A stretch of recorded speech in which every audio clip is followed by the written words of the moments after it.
सभी बच्चे रेडी हो जाएंगे। प्रतिलेखन संख्या 121। Ready, start. महोदय, भारतीय स्त्रियों की स्थिति अन्य कारणों से कहीं अधिक दहेज प्रथा से प्रभावित हुई है। दहेज के कारण जहां स्त्रियों की सामाजिक हीनता बढ़ी है, वहीं दूसरी ओर नवविवाहित स्त्रियां सताई भी जा रही हैं। शिक्षित परिवारों में पुत्री के जन्म पर खुशी नहीं होती, बल्कि इसे दुर्भाग्य ही माना जाता है।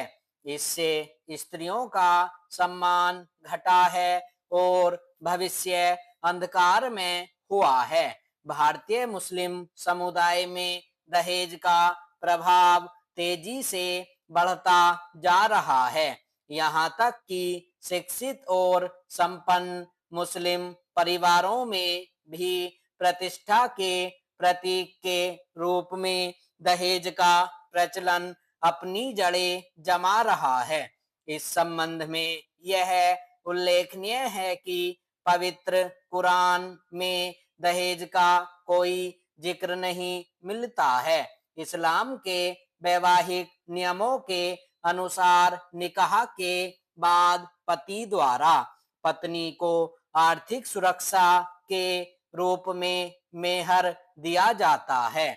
लेकिन शोध से पता चलता है कि मुस्लिम समुदाय में मेहर की राशि तो कम होती जा रही है और दहेज जैसी कुप्रथा बढ़ती जा रही है। यह अत्यंत खेदजनक है, क्योंकि अशिक्षा, आर्थिक पिछड़ापन, पर्दा प्रथा आदि कुप्रथाओं को ढोने वाले मुस्लिम समुदाय पर दहेज प्रथा का और लद जाना अभिशाप ही है। विराम चेंज। प्रश्न यह उठता है कि कुरान में दहेज का जिक्र न होने पर भी इसका लेन देन किस आधार पर शुरू हुआ? अधिकांश भारतीयों के दृष्टिकोण से दहेज का धार्मिक औचित्य है। इस संदर्भ में हजरत मोहम्मद की पुत्री से निकाह का उल्लेख किया जाता है। उनकी पुत्री हजरत फातिमा का जब हजरत अली से निकाह हुआ तो विदाई के वक्त उन्होंने गृहस्थी जमाने के लिए दैनिक उपयोग की मिट्टी की कुछ वस्तुएं तथा खजूर की चटाई एक दूल्हा दुल्हन को दी थी। ये केवल 6-7 वस्तुएं उस काल में जीवन निर्वाह के लिए आवश्यक थी।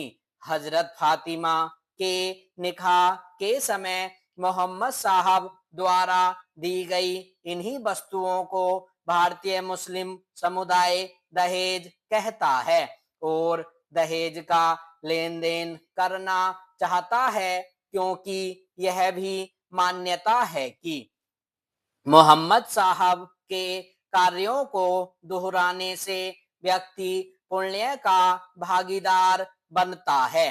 परंतु वे लोग इस संबंध में यह नहीं समझते कि मोहम्मद साहब ने तात्कालिक समस्या को हल करने के लिए सामान दिया था, क्योंकि उनके दामाद विवाह के पूर्व उन्हीं के पास रहते थे।